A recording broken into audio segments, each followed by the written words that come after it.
Main Steram Podcast. I am your host, as always, Chad Bordeaux, and joining me is the glorious one himself, Marcus Green. Marcus, we are fresh off of a 2.5 hour long Boys Season 2 review. It's right now up on Twitch. I will be exporting it into smaller pieces. They will not be sent out once a day, however. They're going to be mass uploaded and mass transferred at the same time, so that way they're just out.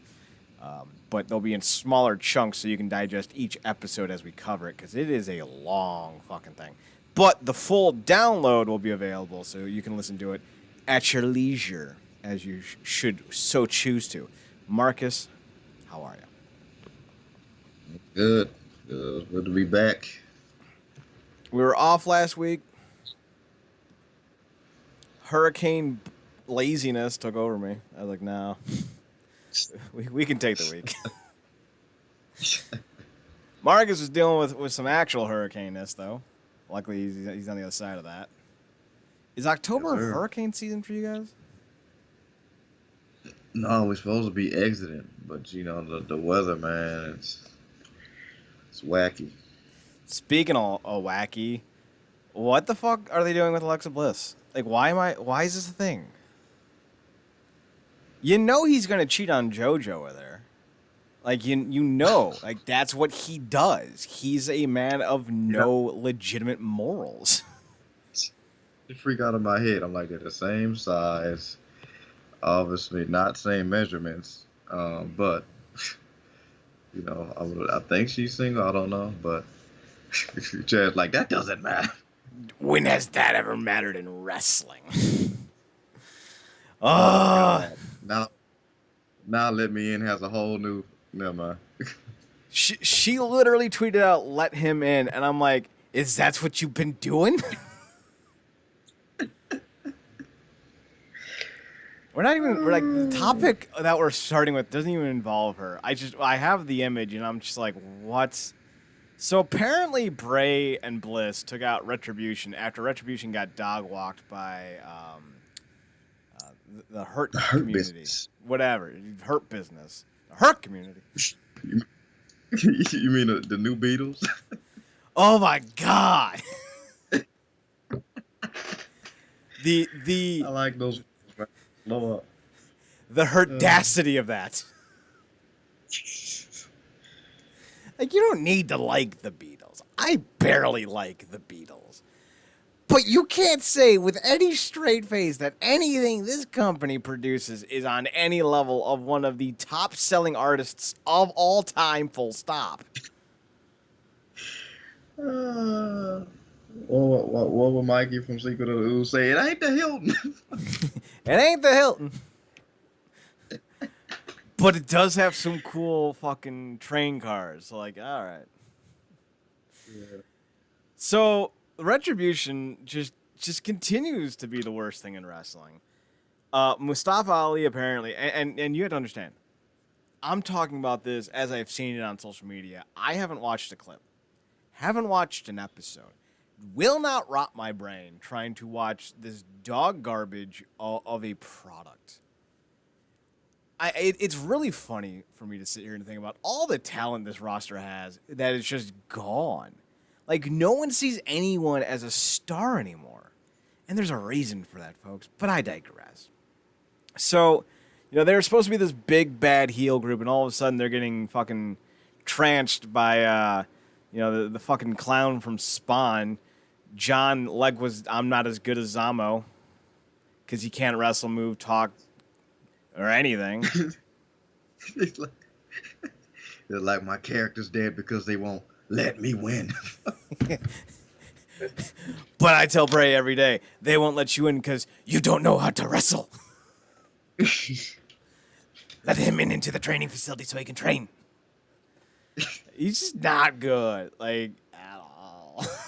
I should say, I don't actually know. This isn't an objective statement. He's not good.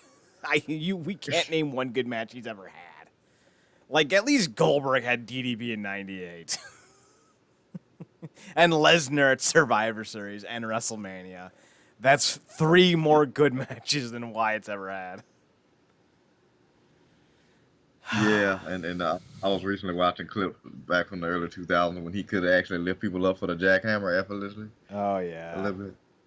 Yeah, like Goldberg, that crazy spear he did on Christian. I refuse to watch Nunzio's continuing murder. You know, the police are still investigating Nunzio's murder. It's been 16 years. Nunzio was murdered in the middle of that ring, Royal Rumble 2004. And Marcus, they have not found the killer yet. They wanna do it on Dark Side of the Ring so bad, but it's not over. He's still... The spear was so violent that it has been killing Nunzio for 16 years in a continual time loop. Every day Nunzio goes to bed, he wakes up in that spear. Oh, man. It's Goldberg leap. But instead of it being Goldberg leaping into people's body, it's just Nunzio leaping back to the worst moment of his life. And the saddest part is Paul London maybe had the even worse bump the next year, but no one talks about it because Nunzio is still perpetually dying from that spear. London's pain ended that night. Nunzio's will continue for eternity.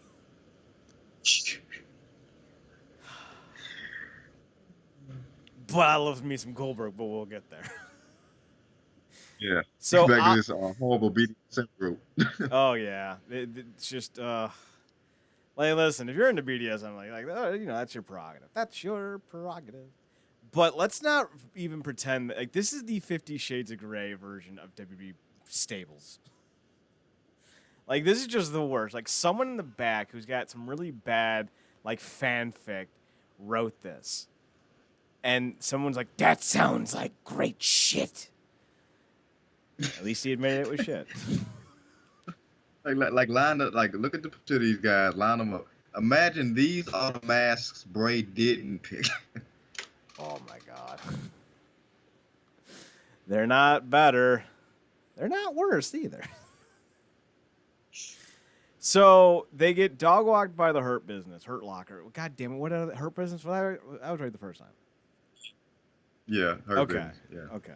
So they get dog walked by the Hurt Business, who's got Kenny King 2.0, Black Lesnar, Old VP, and and Shelton B. Benjamin the 43rd, because he's so old he's literally his own great grandchild at this point. So they get beat up by the Urkels of the WWE. And they're like, yeah, we're still badass. Who wants to fight us? Bray pops up. He goes, I'll fight you. And everyone's like, yeah, well, we can beat you. What on you?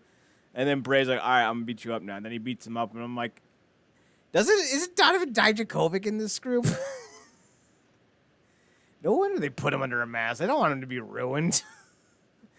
Oh, Mia Yim. Apparently. Dijakovic, Dio Madden, Mia Yim.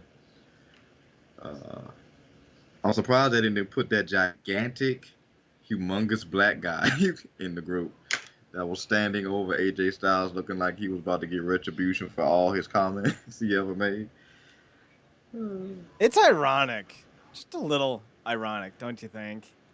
That Styles is paired with a big black dude, considering who Styles is.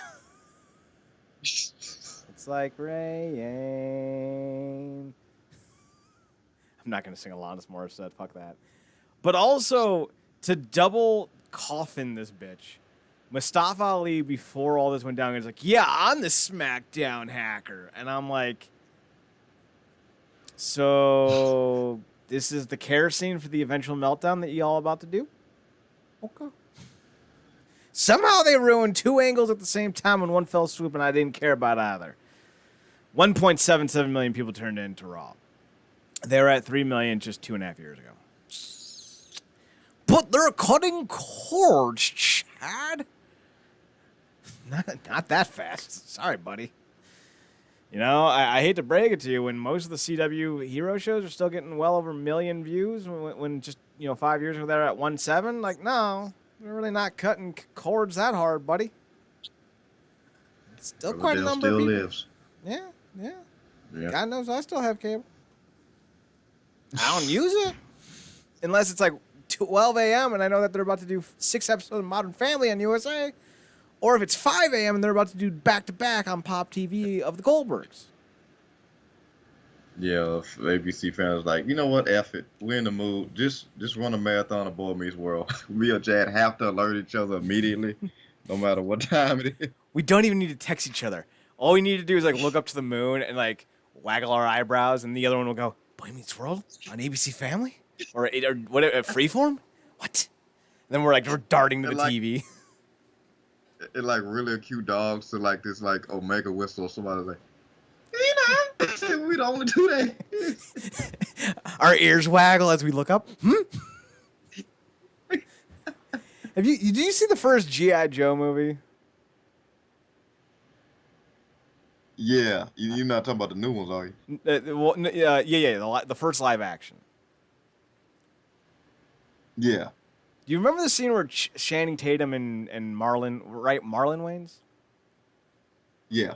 We're in those battle armor bullshit, and they were running through like France or whatever it was, and it's like all slow motion. Yeah. Literally us getting on the TV to watch Boy Meets World.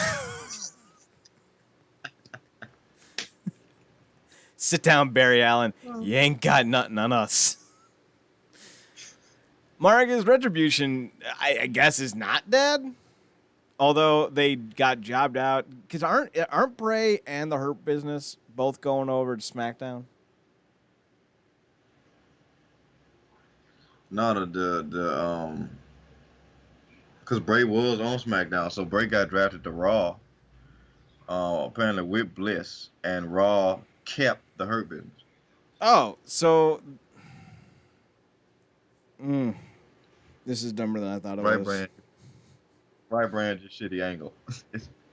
This is the worst thing I've ever seen. I'm just sitting thinking about. I'm like, Nexus is still beating the piss out of the roster, and not having sanctioned matches because the whole concept of this whole damn thing is supposed to be chaos. I'm like, if y'all are so abrupt about chaos and destroying stuff, why are you taking sanctioned matches? And why aren't you like goading people into sanctioned matches and then beating the hell out of them getting disqualified because you don't care because it's chaos? It just is stupid. So I'm gonna rebook this whole thing for you and show you what it could have been. Instead of these dumbass Bane-like masks. Oh, God damn it. It's respectful to him, by the way. You only adopted the terrible writing. I was born of it, molded by it. I didn't see good writing until I was a man, and then it was confusing. So instead of doing this dumb BDSM, let's all follow the smallest dude in the group because he might accidentally leak our nudes, because that's apparently how Ali got control. Paige is Paige is deleting Control Delete everything. Brad Maddox is looking at his one dude. He just listing all people in the company dudes he leaked. Paige, Charlotte, the one no one ever will looked at, Big Show. Literally no one ever downloaded it. That one announcer guy that got caught trying to sext on a plane.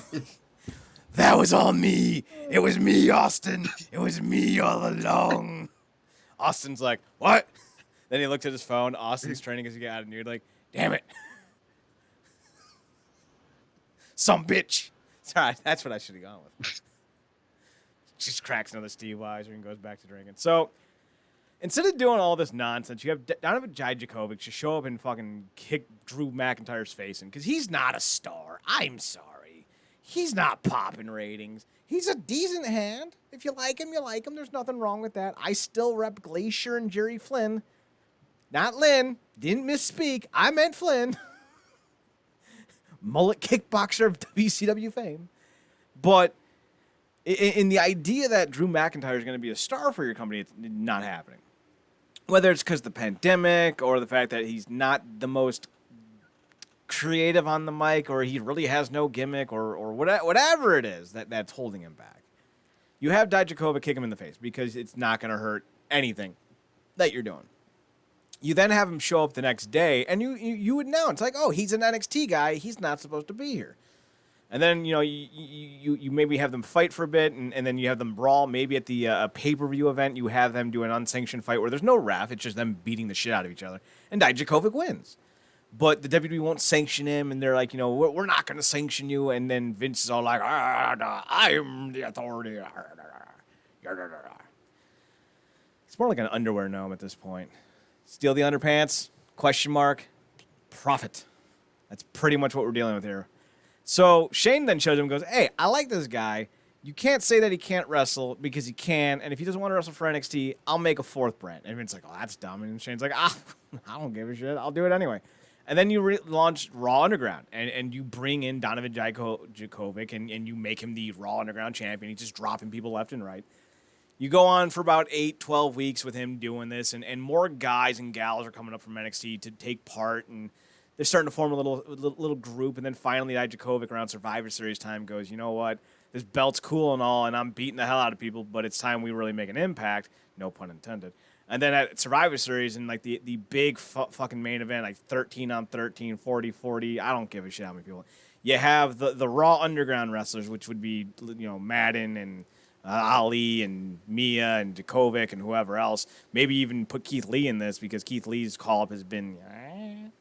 So then they just destroy both teams of WWE wrestlers. It goes to a no contest. The main event doesn't technically ever happen because 10 dudes just got their faces kicked in by this group. You call them the Underground because Retribution's terrible. And then you build up this idea that they are no longer allowed on WWE property. So then you make Raw Underground their own thing, and maybe you launch their own YouTube channel and their own Twitch, and you just call it The Underground. And you generate this idea that they are just anarchists, that they are punks, that they are, just the metaphorical, hockey thug that goes out there and beats people up and doesn't give a shit about scoring goals. You do that, and maybe it gets traction. But instead, they're semi-pseudo-terrorists who firebomb things, and then they get their asses kicked all the time. The Spirit Squad was more intimidating than these cucks. Marcus, is there any hope for this group? No, man, it was DOA. I mean, the minute they debuted with them damn masks, it's like, what dungeon did they get kicked out of? Well, I am missing some masks. I mean, what? I don't own masks. What are you talking about?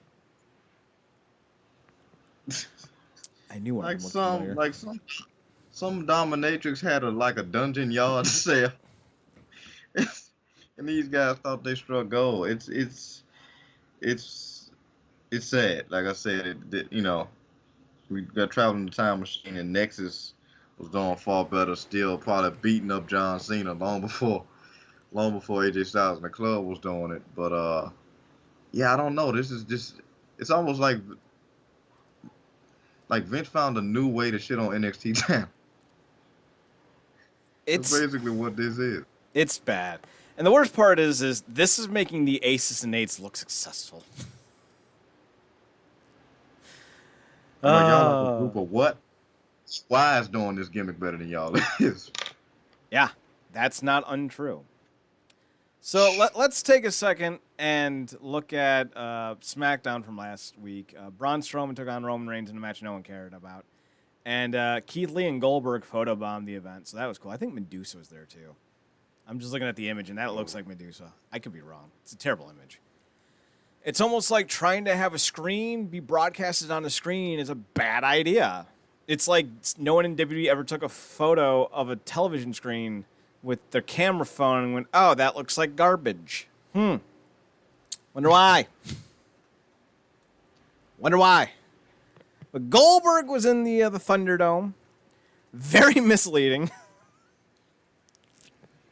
There was that whole Goldberg debuts in the Thunderdome this week. Or arrives in the Thunderdome, I think is what they said. And then he's on TV. He's got a little screen. And I'm like, pretty sure that was a lie. So they're building up to Goldberg, Roman Reigns at Survivor Series, I would imagine. And I don't give a flying duckle-doodle-doo. Marcus, I'm watching that. Don't even tempt me I'm showing up. Yeah, I mean, yeah. Even though we clearly know what it is at this point with Goldberg, it's the match they never got, right? Like Reigns was supposed to have been the champion, and it's crazy. Like he's better off now in terms of character wise, with all the stuff that he's doing with specifically with his family. But yeah, this is basically just tying up a loose end. This kind of reminds me of what they actually did with that whole hacker thing, like because these people are they love long term storytelling the way that you love watching Jimmy Fallon. So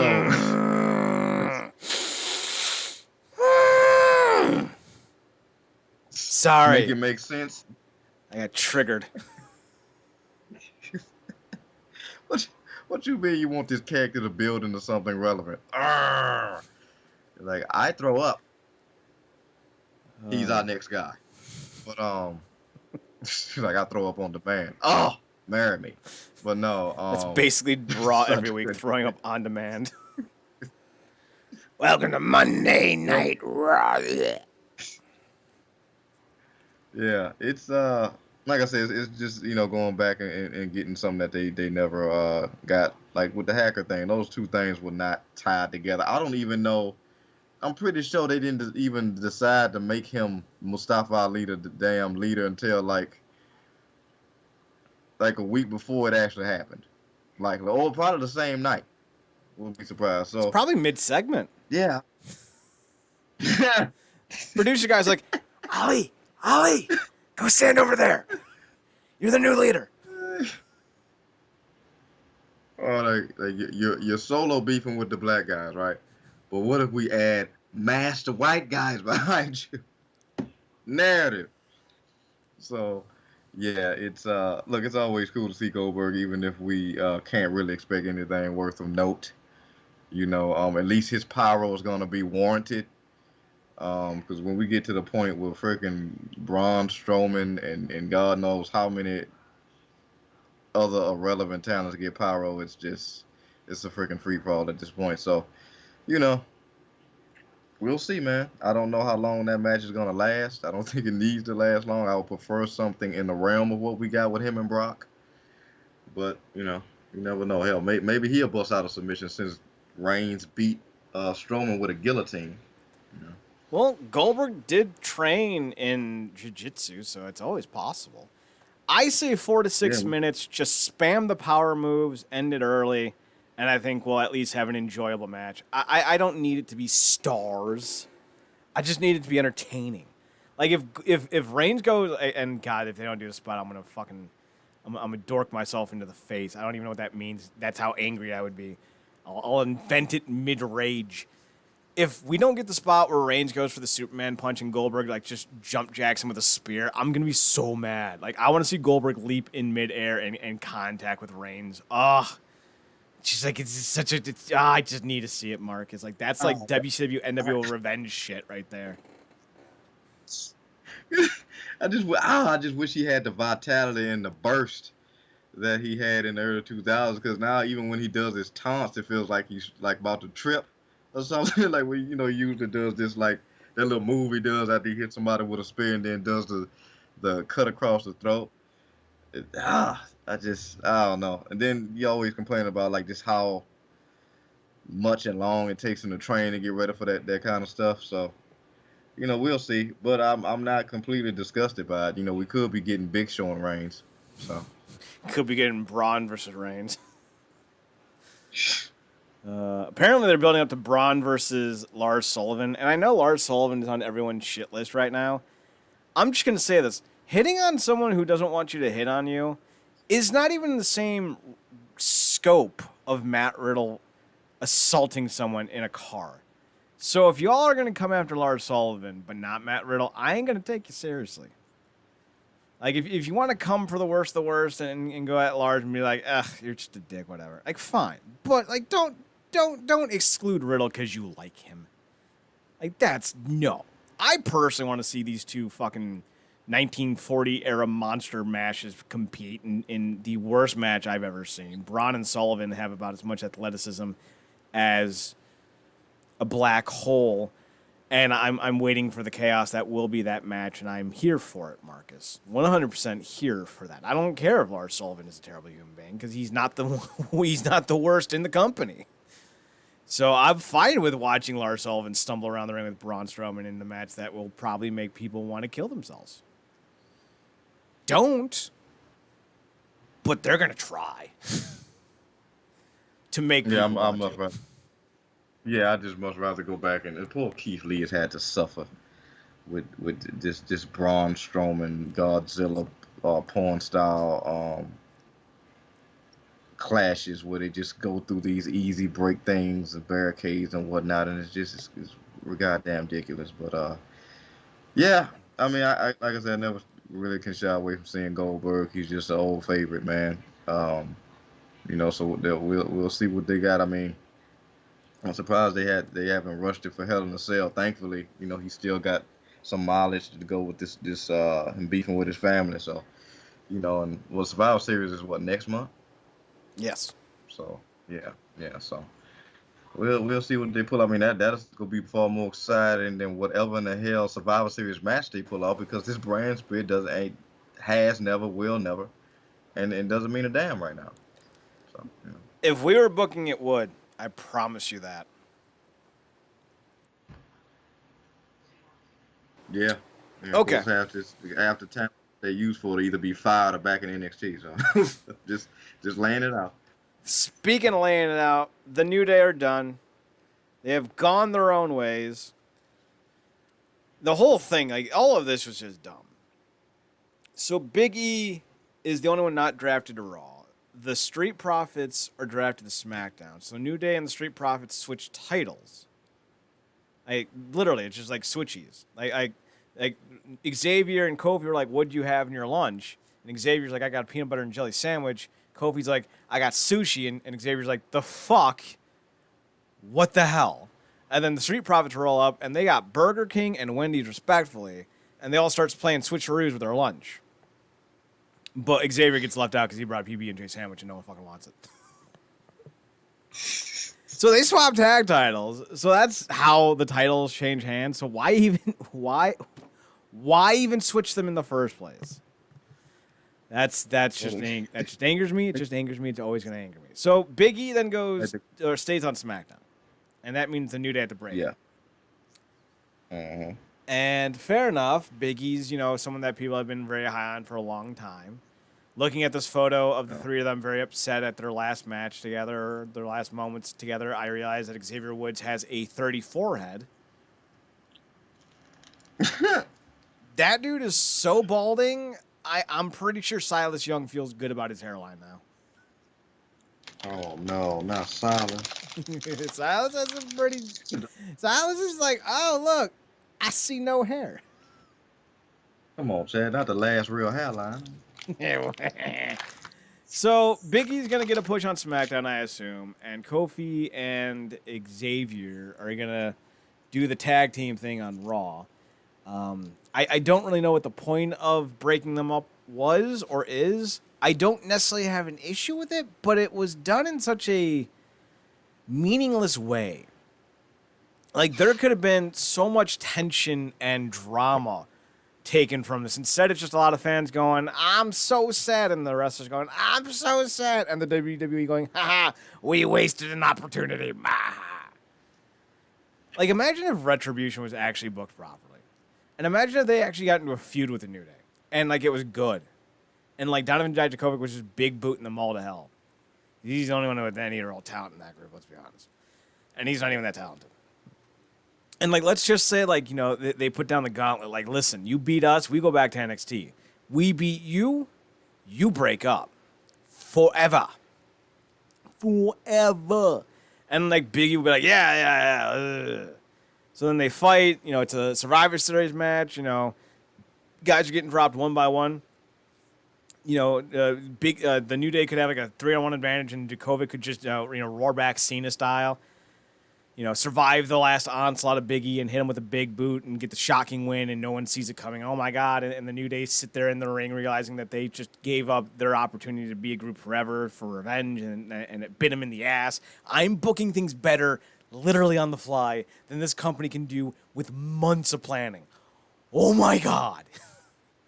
And then, like, you could have, like, Kofi start to, like, have issues with Xavier because maybe the hatred of whatever group broke them up, be it Retribution or whoever, you know, was the predominant force, and like, it was Xavier the whole time leading, and then Kofi's like, you know, we had to break up because of you, and he's like, hey, man, let's not go there, and then Kofi could be like, you know, if you had only just listened to us and didn't agree to this in the first place, and you could really have some great emotions from it. But no, we can't do that. Can't have a great little send-off. No, we got to break them up, Team 3D style in 2002. We draft Bubba Ray and Devon separately for some fucking reason. Why would you want 3 stars when you can have 1? What? The studacity of this. Yeah, but Chad, you're splitting them like that is shaking things up. Because what will they do when they, you know, go back to how we met them in the first place? What would you do if I sang out of tune? Marcus, when you say shake things up, I'm just thinking more like shaking baby syndrome. Like, you might think shaking this is going to work. You just broke the baby, man. All that New Day merch. All that New Day merch. Gone. And I wonder whom I owe. What's in Vince's Wonder Ball that makes him think this was a good idea? Cocaine. It's cocaine. It's clearly cocaine. I don't have anything to say about this. This was a bad idea. Marcus, do you have any fleeting thoughts that we can touch on before we move on to the next topic? Oh, the whole damn draft's been a bad idea, but like I say, it's not going to matter anyway because they're going to either consistently jump brands that you won't know the damn difference, or they're just going to do an intermediate thing where they do the bullshit trades at random, and then they're gonna put stuff back together anyway. So it's all meaningless. The only thing they did make a concerted effort to make sure they did was keep couples together. Well, they don't want to upset the balance of the locker room. I would literally tell every couple, I'm breaking you guys up. I would literally just go, listen, in the history of our company, the 2 biggest things that have ever driven us to madness has been Vince and couples. Y'all ain't allowed to date anymore. Blocked. If you start dating, you're fired. You're fired. I ain't running WWE matchmakers. Although that's a great idea. You know what's funny though?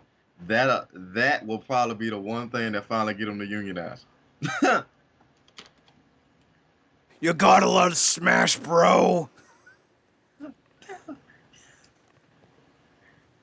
Like not threatening my downside guarantee, or basically just taking away any and all love I had for video games. But you're gonna take away my Andrade? You're gonna take away whoever the hell is banging this month? At this point, I guess most of them are married on that way to being married, or prepping for a baby. So. Or about to get divorced, because they're all about to get divorced, because no one stays married in wrestling. These fuckers don't learn anything. They're stupid as hell. Anyway, here's how you do the draft. It's not even a hard concept. Once a year, you go, we are going to call up 10 talents from NXT. And we are going to draft them to Raw and SmackDown. Gosh, how hard of a concept is that? Oh, and by the by, you can trade people on draft nights. But what do? Do you make it 2 nights? No, you stupid fucks. You make it a pay-per-view. How is that hard? How is going? Let's have, Blood Money Saudi Arabia Challenge 2 and Hell in a Cell Part 34 Electric Boogaloo and SummerSlam, the biggest party no one cares about in the summer. We're going to have Halloween Havoc on an NXT event, Great American Bash, and Royal Rumble, 30 fucking Royal Rumbles. We got 4 Royal Rumble matches in the goddamn span of 5 weeks. But no one goes, hey, Vince, let's make the draft a special event that we hold on Sundays. One Sunday, a year. No one, no, that's stupid. That's a bad idea. Why bring people to our fucking service? This company's terrible. I hope to God this company goes out of business. I do. I don't have, like, there's no saving this company. Not with the McMahons. I hope to God someone buys them out in a hostile takeover. And then they go to the ring in a giant black robe, and it's Ted Turner's dead corpse going, "It was me, Vince. It was me all along."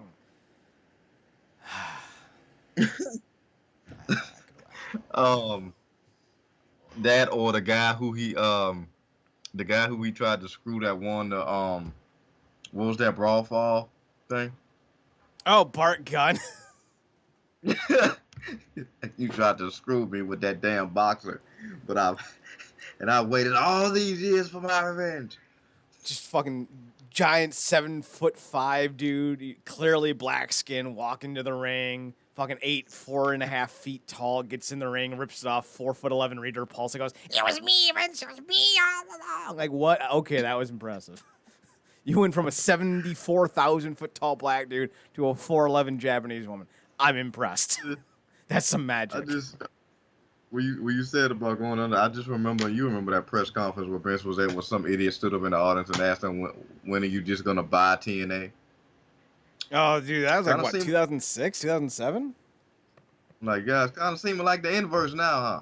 Even if we got differences with how Impact's currently booking certain things, it's damn near the Hilton at this point. Compared to this, it's damn near the Hilton. All right, listen.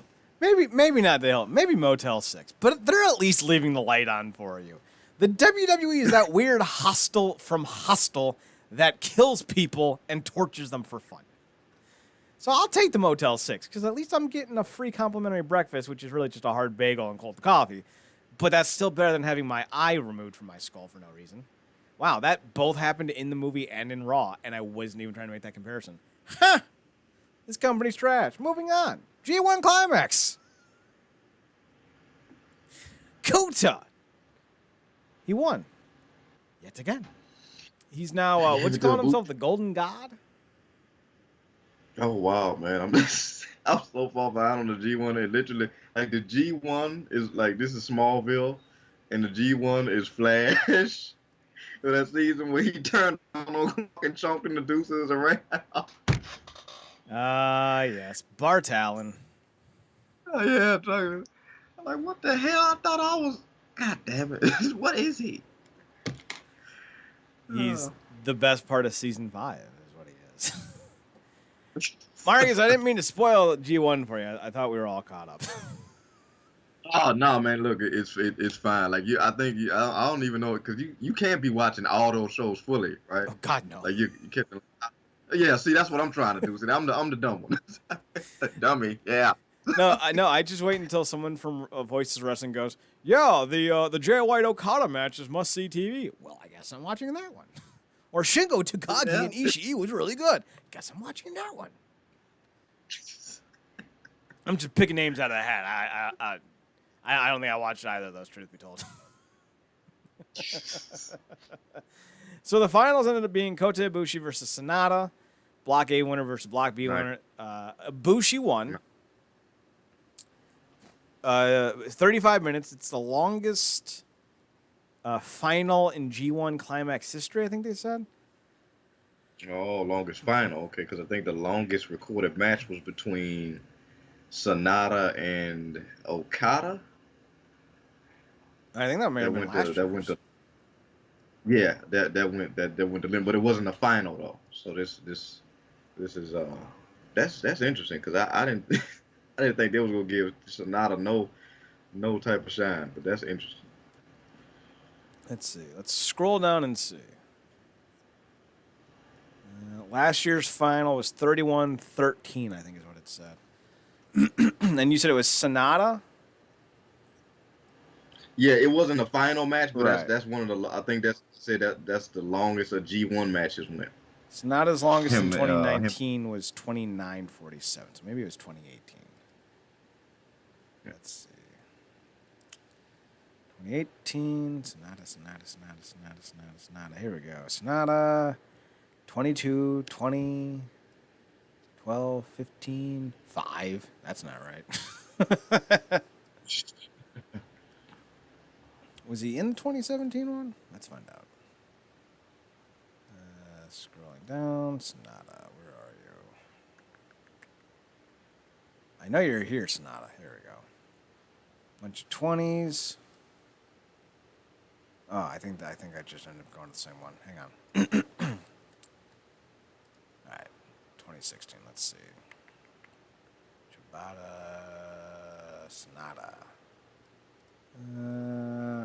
I don't know. I'm on 2016. I haven't found it yet.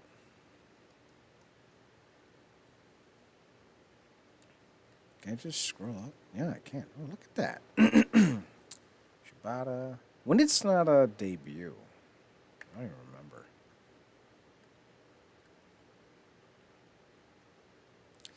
Well, while we look for that, I will say this. G1 leads into Wrestle Kingdom every year.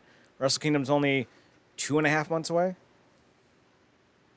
How'd that happen? I don't know. It's going to be 2 nights. I can't imagine they're going to do it from... can't remember the goddamn arena's name. I can't imagine they're going to do it from the same place they always do it from, though. I mean, they're only filling to a quarter capacity. Yeah, Tokyo Dome. Tokyo Yeah. Dome. Thank you.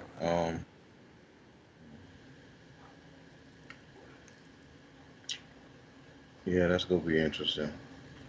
Seeing exactly what they do, because I mean, we're about to go into 2 tournaments right after this, right? Like the World Tag League and Super Junior. So. Yeah, they're doing them in back-to-back. All right, so it says right here, according to New Japan's official website, that they will, in fact, be going to the Tokyo Dome in 2021.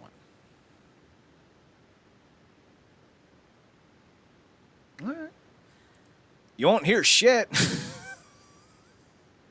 I can't imagine they're going to have that many people there, but hey, to each their own. Marcus, I think Naito's the current champion. I think that's where we're at. Yeah, Naito's current World Heavyweight and IC champ. So that means that we're looking at Kota versus Naito. Is that a main event that you can get behind? Yeah, mostly because of the story. Obviously, like I said, once going all the way back to when Kenny was still there. He was always supposed to be the next guy, but then obviously Kenny finally knocked off Sonata, and then that was the whole thing. And then obviously that was never going to be the clash it could have been because those two are either together or best friends or whatever that relationship is. So when Kenny finally left, it was the open door that Kota always kind of needed to kind of finally rise. So when he won a G1 last year, it was like, okay, he may be able to finally get this done, but he didn't. So now this may be his last and final chance to finally, put up a shut up. So for that, I think that works. So it definitely in a lot of ways works better than, as short-lived as it was, the whole evil turn. Mm-hmm. So yeah. Well, we'll see how that ends up going about things. For me, that's not the most desirable main event. But then again, I also understand that New Japan will probably never put guys like Moxley or Juice or whoever in the main event, even if they could wrestle. I think Juice is back in Japan proper because he was in this year's G1, wasn't he? Mm-hmm. So he's going back and forth. Because I also think that, or maybe he filmed his stuff before he left, but he was doing the New Japan Lions stuff or whatever they were, the American side of things. I forget what it was called. Yeah. But he was doing that, and now I guess he's back with New Japan proper. But, Juice is the guy I'd like to see in the main event. But they're never going to do it. I wonder why. But, all right, Kota, that's fine, I guess. I actually hope, though, that the idea of him failing is a great storyline. I would love to see him go up against Naito and lose. And then, really have to consider his place in history. And I know people will always kind of default to the WWE storytelling. The boyhood dream has finally come true. Bret Hart wins at WrestleMania. Stone Cold, Stone Cold, Stone Cold. Then, of course, the greatest of all time, The Miz has won. No, fuck off. But the idea of failure in storytelling is a very powerful narrative. And it's one of the reasons why sometimes guys can be known for, not being able to close out, but still being one of the more popular names in all of, sports or celebrity or what have you. There's a guy that I'm thinking of. Let me just double check. That personifies this, and his name is Joseph Benavidez, and he fights for the UFC, and he's had 5 title opportunities. He's 28-7 in his career, and 5 of those 7 losses came in title fights. He's one of the best fighters of all time, but he can't get past the hump. That has made him so endearing, though. People love this guy, and they root for him so hard. And there's a reason for that. And then you think of Ray Bork. He's a former hockey player. Was always the guy who never won, and then he finally got his cup. John Elway, 1998, never won. Then he finally won it, and the owner of the Broncos was like, this one's for John. There's moments, that can establish that failure is a good thing for a legacy. Jim Kelly, 4 Super Bowl losses, never won one. Beloved in Buffalo for all eternity because he did his damnedest and he came up short. When you talk about failure, we often look at it as the end of someone's story. But if Kota fails to beat Naito, and fail to, record a title win again in another big match, that gives you oodles and oodles and oodles of storytelling opportunity with Kota. So I'm pulling for a Naito victory because I think if they do it right, it would be a phenomenal story to see how Kota rebounds. No, you're right, because they did that something similar to, but there is something special to that, and I think people that watch WWE, I think there's a big difference. What you're talking about, like the reason, like you'll paint him as a loser is just specifically for that hurdle he can't jump. The reason why you paint somebody in WWE is a loser is because of the 50-50 booking, and because there's no difference in a lot of times between Seth Rollins and a Otis on a given week.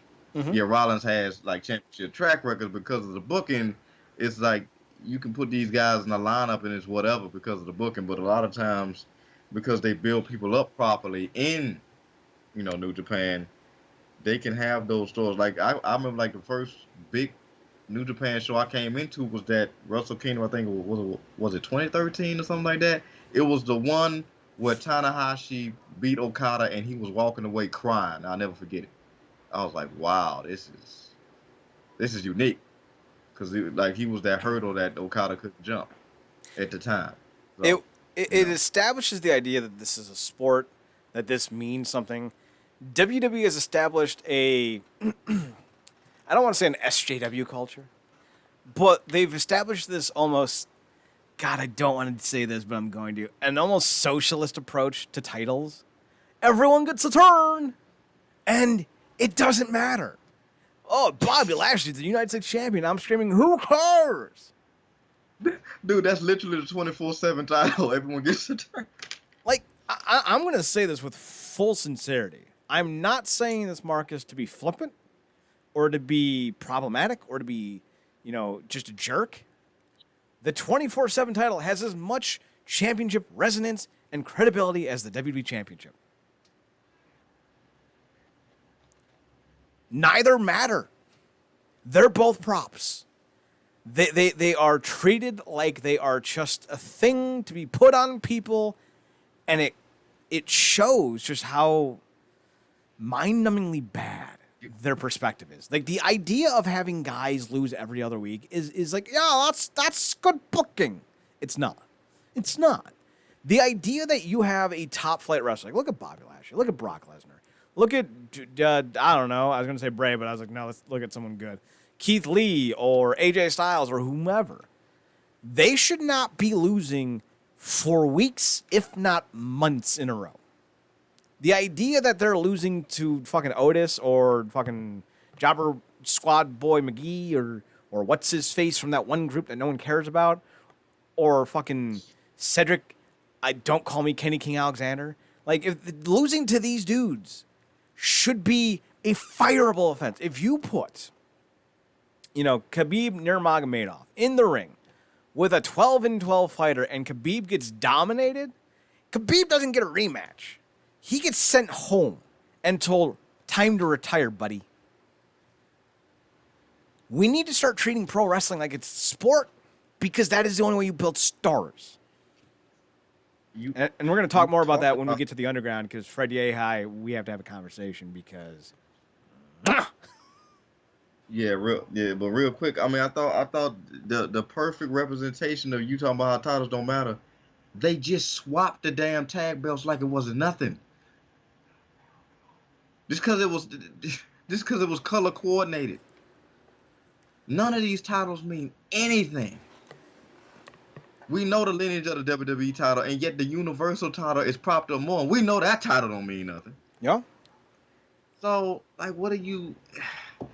And people just, they got themselves brainwashed, and it's cool. You don't want to leave that little WWE bubble. It's fine, but you can't refute facts, man.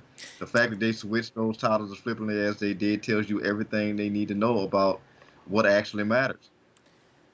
If you enjoy it, that's fine. We don't have any gripes. But don't sit here and tell us that your mud pie tastes like fucking chocolate mousse. We know what chocolate mousse tastes like, and it's fucking amazing. I know what a mud pie tastes like because I was 3 once, and it's not amazing. So don't try to sell me your fucking terrible mud pie and tell me it's the greatest dessert ever. Like, if you enjoy mud pie, more power to you. I'm not here to dictate how you live your life. Just don't sit here and tell me that trash is really treasure because we know it ain't. So that's about it. We're gonna stop the recording here or broadcast here. RealNerdCorp.com, RealNerdCorp.com. You can find us on Twitter at NERDCORP. Like, subscribe, comment if you want. I don't give a fuck. Marcus is on Twitter at ParadoxKid, ParadoxKid. That is me. He's also on his other podcast, The True Penny Show, on Twitter at TruePennyShow. I believe they have new content out this week. So go check them out. You can find me on Twitter at ChadNerdCorp, ChadNerdCorp, and on Instagram at Chad's Photo Hut. Go to RealNerdCorp.com, however, because we're going to have the second part of this podcast, The Underground, where we talk about less popular, less known, less mentioned things in the industry. Like Bound for Glory, MLW's Restart, the Collective getting everyone COVID, and lawsuits. If only we could be doing this at a strip club, then it would be great because it would be girls, and then lawsuits. And if you touch the girls, you'll be getting a lawsuit. And if you can afford to pay out a lawsuit, you'll probably have a girl. They are somehow oddly interwoven in this scenario. Marcus, take us home. Good night, me.